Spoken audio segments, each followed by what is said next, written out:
Shalom and good evening. This is TV7 Israel News broadcasting to you from Jerusalem. And in today's top stories, 2 separate stabbing attacks in the West Bank as the 4-month wave of violence continues with no end in sight. U.S. Secretary of State John Kerry says implementation of the Iranian nuclear agreement sooner rather than later. The United Nations Refugee Agency chairman calls on Europe to set an example by welcoming refugees rather than erecting barriers to keep them out. 2 separate stabbing attacks were reported in the West Bank last night as the 4-month wave of violence continues with no end in sight. The first attack occurred at the Gush Etzion junction in the West Bank, the scene of many similar recent attacks by Palestinians against Israelis. The IDF reported that 3 Palestinian men attacked a group of soldiers with knives, during which the Israeli troops reportedly fired at the assailants, killing the 3. Shortly thereafter, at an Israeli checkpoint in the West Bank city of Hebron, a Palestinian man reportedly tried to stab an Israeli soldier, after which IDF security forces at the scene fired and killed the Palestinian assailant. No soldiers were injured in either incident. Now to another matter, the hunt for the man who committed the shooting attack in Tel Aviv last week continues. According to senior police officials, security forces are primarily focusing on the intelligence aspects of the search, and progress has been limited in the ability to locate the attacker. Several family members of the attacker, including his father, brother, and another, were arrested under allegations of assisting the attacker. Police said they are currently under remand for allegedly obstructing the investigation's proceedings. Meanwhile, police have yet to define the attack as an act of terror. According to security sources familiar with the investigation, the motive of the attacker was unclear, as he was mentally unstable and one of the victims was an Arab taxi driver. Nonetheless, Iris Rouimi, mother of one of the victims who was murdered, Shimon Rouimi, protested the fact that the murder has not yet been officially recognized as a terrorist incident. Rouimi stressed that, as she sees it, her son was murdered just because he was a Jew, demanding of authorities to label the attack as a nationalistically motivated incident. Now, with regard to the nuclear agreement with Iran, U.S. Secretary of State John Kerry, who held a press briefing following a phone conversation with his Iranian counterpart, Foreign Minister Mohammad Javad Zarif, announced that the implementation of the nuclear agreement, which was reached in July of last year between the Islamic Republic and the P5+1, the United States, Russia, China, France, Britain, and Germany, would come sooner rather than later. I talked this morning with Foreign Minister Zarif, not only on the subject of the implementation, but also on the relationship between Saudi Arabia and the region and Iran. But the Foreign Minister made it clear to me they intend to complete their obligations with respect to implementation day as rapidly as possible. And we are currently engaged ourselves in making certain that we're prepared to move on that day. And I think it could come, without being specific, sooner rather than later.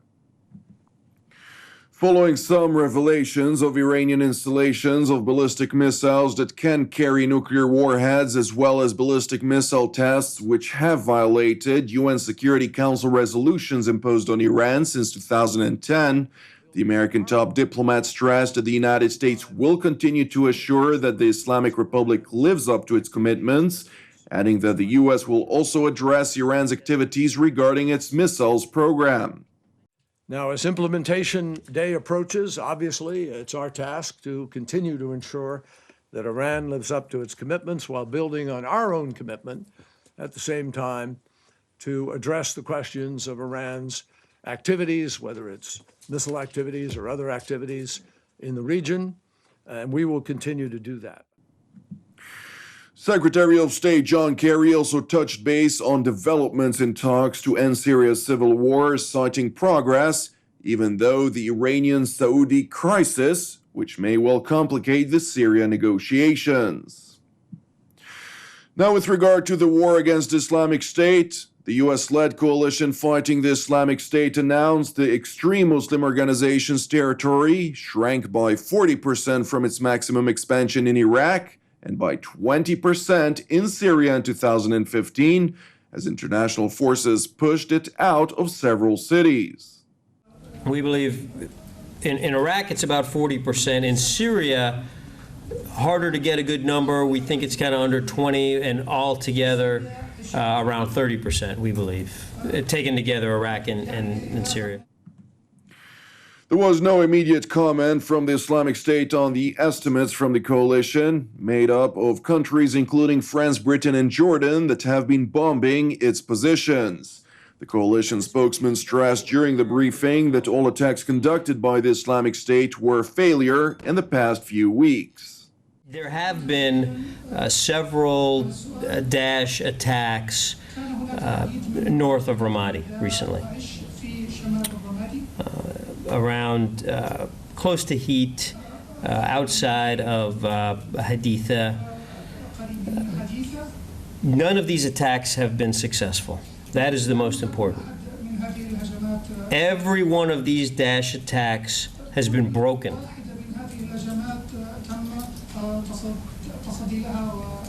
By a combination of coalition air power and Iraqi security forces. The Islamic State had not taken a single inch of land since May of 2015, when it captured the Iraqi city of Ramadi, as its forces were in a defensive position amid intensified international operations. 3 days after taking office, the new chairman of the United Nations Refugee Agency, Filippo Grandi, stressed that Europe must set an example by welcoming refugees and should not erect barriers, adding that if Europe adopted a negative approach, other countries would do the same. It's an example to the rest of the world. The rest of the world is looking at what Europe is doing in terms of asylum.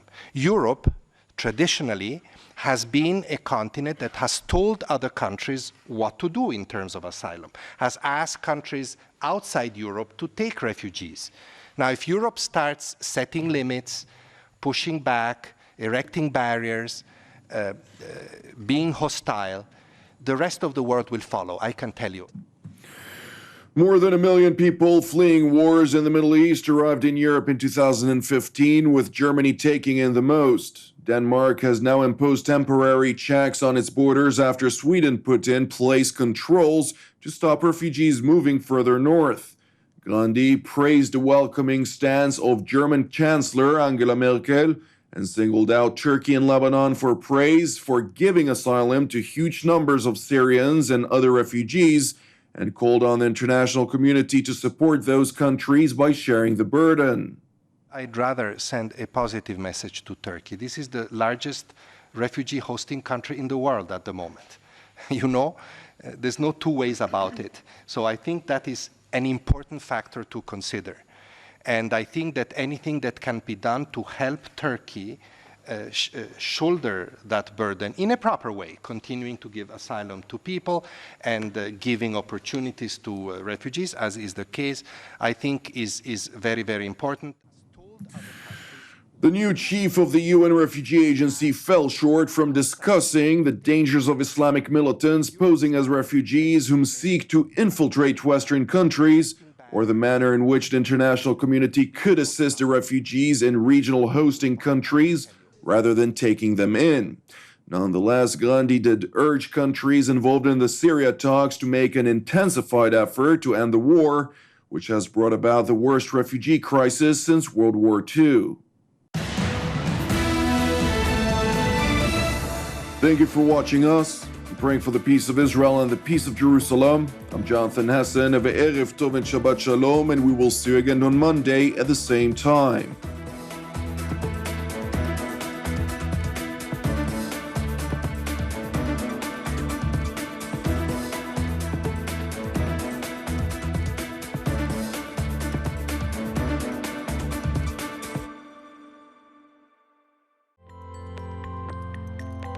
In order to donate to TV7 Israel News, please follow these simple steps.